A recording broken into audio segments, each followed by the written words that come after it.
Hi, Khris. Thank you for your time. I Hi. appreciate it. Thank you. Thank you for having me on. How much did beating Donald Glover down in season two of Atlanta help you prepare for all this? Uh, it didn't help me prepare at all. It wasn't even close to the amount of work that went into training for this film. Not even close. Earlier, when I spoke to George, he had something kind of like cerebral Jedi to say. He said you guys looked each other and stared down, and he told you to look at him until you saw yourself, if I'm getting it correctly. Hmm. When he said that to you, how did it impact you? Did you receive it in a cerebral sort of way, or did you have to reflect before what he was trying to communicate came to fruition for you? I mean, that was a jarring moment, because we were just sitting at the gas station actually. And he jerked over. He said, "Look at me." I'm like, "Oh." Huh. He said, "Look at me." I'm like, "What did you look at you?" And he made me look him dead in his eyes. And I had to settle in and really look at Mr. Foreman. And he asked me to find myself, and I did. And he said, "That's it. That's what I was doing to my opponents. I was finding myself in their eyes."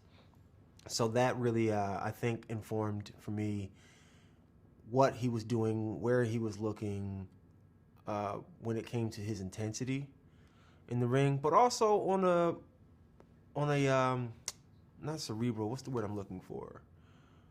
Uh, I think he was always looking for himself. That's what I'll say. Mhm. And I think it was a metaphor, right? There you go, a metaphor for him always looking for himself. So as it pertained to the story, and telling the story, I was like, it's interesting that he was looking for himself in his opponent's eyes, because he always was. So it was a beautiful metaphor for how to go into telling this story.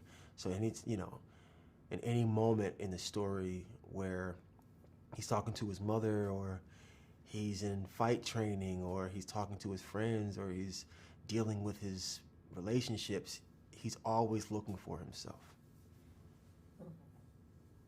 Just recently, I saw that you all were together down in Atlanta. How much of a boxing fan were you, like a just really in-depth boxing fan before the shooting of this? Because looking at you sitting with Mr. Foreman and Layla Ali, who George had had tremendous battle with her father Muhammad Ali. How did that strike you that moment as a sports fan, as a participant in the project, just being there with the two of them and that energy? I was a huge fight fan before getting this film. Loved boxing my entire life. I came up during the Tyson, Holyfield, Riddick Bowe, James Toney, Lennox Lewis era, Tommy Morrison, just goes on. And it was a beautiful time for fighting. Uh, so sitting there with Layla Ali, you know, after doing this story about Mr. Foreman and having the opportunity to spend some time with Mr. Foreman, uh, never in your life could you imagine, you know, such a privilege. Sure, you can imagine yourself in certain places in your life based off of your goals and your dreams, but how that will manifest, it's up to the journey. So it was incredibly impactful for me, and I'm grateful that I've had the pleasure of being amongst such giants and a part of this legacy and this story that we all know so well. Mhm. Boxing in itself as a sport has a kind of more of a a fraternal connection amongst fighters that's Yeah, different from any other sport yeah. because it is combat and you have to be secure enough to that someone's going to hit you and want to beat on you. But a lot of times these fighters go on to be friends and share and swap stories. So, in the midst of talking to George and him sharing some of those fraternal words with someone who's not a professional boxer, what type of wisdom did you receive from him that helped you shape your portrayal and embodiment that you could take to your outside life? Like, what were some things he said to you that you found most impactful? Well, what I can say is that there's nothing he could have said to me that could have prepared me for the intense training that I endured during this process. I think that that's something. that you can only understand unless you're initiated, right? So you could ask Mr. Foreman what it was like, but until you know what it's like to be in that ring, until you know what it's like to spar with somebody, until you know what it's like to put in 5-6 hours a day in the gym doing fight training, you'll never understand what he's talking about. You'll never understand what he's talking about if you're, like myself, 6'4", 230 pounds, unless you're rolling around with somebody who's better than you in there, who hits harder than you in there, and you're in a survival mode. You'll never know what it feels like. You'll never be able to understand. And it's hard, and I find, to describe exactly what that experience was like, what that training was like, because I feel like in trying to explain it, some way I'm minimizing it. Because it, like you said, fraternal, right? There is something fraternal about it. And if you're going to just talk about what was the training like and how did it, then you're minimizing, I think, the experience that Mr. Foreman had and what fighters who dedicate their entire lives and their bodies go through to make something of themselves and to entertain us, if you will, and you can only understand that through initiation. And I could have never imagined it just by sitting there talking to him and him talking to me about it. I have the honor of participating next week. I'll be involved in the Davis versus Garcia fight. Oh, wow. And yeah, day job doing that stuff. And so, this film will be displayed quite prominently in front of boxing fans as a major sponsor of the event. What do you think of that fight as a big boxing fan? What do you think about the Tank versus Ryan fight? I think it's exciting. I think that there's a lot of exciting fighters who are coming up now. And I think what's exciting is that they're all finding space to really open up and desire to challenge one another. A lot of people are catching a lot of W's to keep their O intact. And I think that it's brave. I think that it's brave for both Ryan and Gervonta to step up to the plate and say, "Hey, we're going to do this. Finally, this fight has been in the making for a long time." And they both, Ryan took some time off for mental health, and Gervonta, he continued to fight and to continue to build on his legacy and challenge those who felt that he was easy to walk over. That fight against Oscar, Pitbull, that was a tough one. That was a tough one, but he came out with the W. He's fighting competitors, true competitors. Even his latest fight with Raleigh. Yeah, he, that's a competitor, and he came through and he was competing pretty strongly, until he got knocked out. So I think that it's beautiful. I think that it's going to be exciting. I think that Gervonta has what it takes to meet Ryan's challenge, and Ryan is a fast fighter. He's got quick hands. He hits hard too. He's very precise, but I wonder though if he's had as many challenges as Gervonta has. So I'm looking forward to this fight, and I hope that it's exciting. I don't want anyone to get knocked out because I want this fight to go the distance, because I really want those two to work. I want them to earn it, and I want a really good fight for the fight fans. I want us all to enjoy it, I agree with you. I want a big, Yeah. I want to go the distance too, so maybe they can run it back. Yeah. I don't want to see you knock out. No, man. I want these guys to duke it out. Yeah, we need I love a great rivalry story. So, this could be the birth of another, everyone says it's like a Floyd Oscar kind of thing. But, I think there's some other comparisons too to other fighters that we've seen them both face. So I must ask, like the rigors of training, like you said, unless you've done it, no one will ever understand it. So when you got to the point in filming where you had to do the actual ring scenes, you're filming all of those, and you're in the regalia and the robe and the trunks, and you're going to the ring.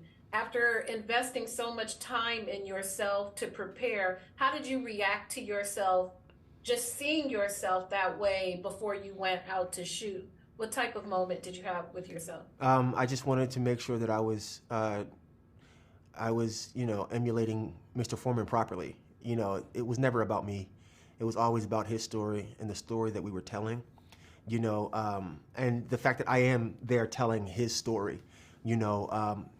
If I were a fighter before doing this, I'm sure I would have had some moment of nostalgia, and it would have rang true to me in some way. I mean, Carlos Takam, who played Joe Frazier, had a moment like that.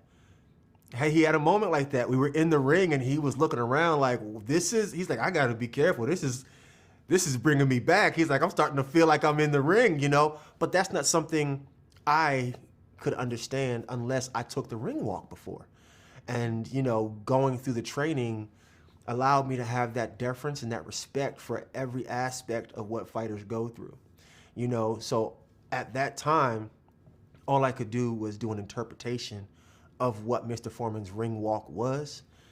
I didn't take it personal. I wasn't like, oh man, I'm taking a ring walk. No, I'm going to film a fight that already happened. This is a movie. Now, if I were to take a ring walk and really get in there to compete, that'd be a different story, So yeah, I just always want to show some deference and respect to people who are actually doing it. To round it up, outside of the Michael Moore fight, which is featured prominently in the film, is there a fight of George's that you like to look to that also helped shape how you embodied him outside of that fight? I watched all of the fights that we did. I watched all of the footage, and they're all very different fights. Although he had a few different styles throughout his career, being specific about what fight we were doing, where in his career he was. So it's like, what style are we doing today? What style are we doing for these fights?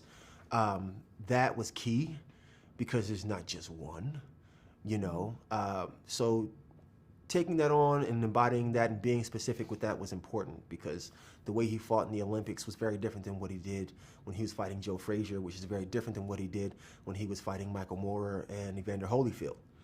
What he did with Holyfield was different than what he did with Michael Moorer. So, you can't just say, oh, I'm going to do the crossbody for Michael Moorer because he did it for Holyfield. He didn't do it with Michael Moorer. And that's authenticating it and not deviating. And we didn't want to deviate from that at all. And lastly, as a fight fan, what are 2 or 3 fights out there that haven't been made yet? There's a rumor that we might be getting a Crawford Spence. Looking forward to that. Definitely looking forward to that. What other matchups would you want to see over the next year? Push them into existence for us. We're getting a lot this year. This Haney Loma fight is going to be crazy as well. Yes. I would like to see another Katie Taylor-Serrano fight. I want to see them run that back. I have my own feelings about, the outcome of that. But, I think they need to run that one back. So I would love to see that matchup happen again. Obviously, I want to see Tyson Fury, go up against Usyk. I want to see that. I think the AJ and Wilder fight needs to happen. I think that they both need to have that fight. But I think that what's his name? I can't believe it. His name just slipped my mind. Another heavyweight. Ruiz needs a shot, man. He's so slept on, but he is such an impressive fighter. I think he's got crazy beautiful hands. I know this is going to go out there, and I don't want to be talking a bunch of smack, but I will say this. I told my boy, right? I said, listen. I don't think anyone's going to be able to give Usyk any smoke except for Ruiz, and I'll tell you why. I want to tell you why. Because I think Ruiz has the hands, can create the angles, and he has the power that I think could really give Usyk a nice challenge. Not saying he'll win, but I'm telling you, don't sleep. I think Andy Ruiz can do it. I think Ruiz is shorter than a lot of people, but I think that him and Usyk are about the same size anyway, and I think it'll be a crazy matchup. Call me crazy, but I think it'll be nice. I think it'll be a war. Ooh, that's spicy. I like that. I'm about to Yeah. cook that out. Well, they are wrapping me. Thank you so much for your time. Enjoy the premiere. It was been wonderful speaking with you. George is a national treasure. Thank you again for your time. Yeah, thank you.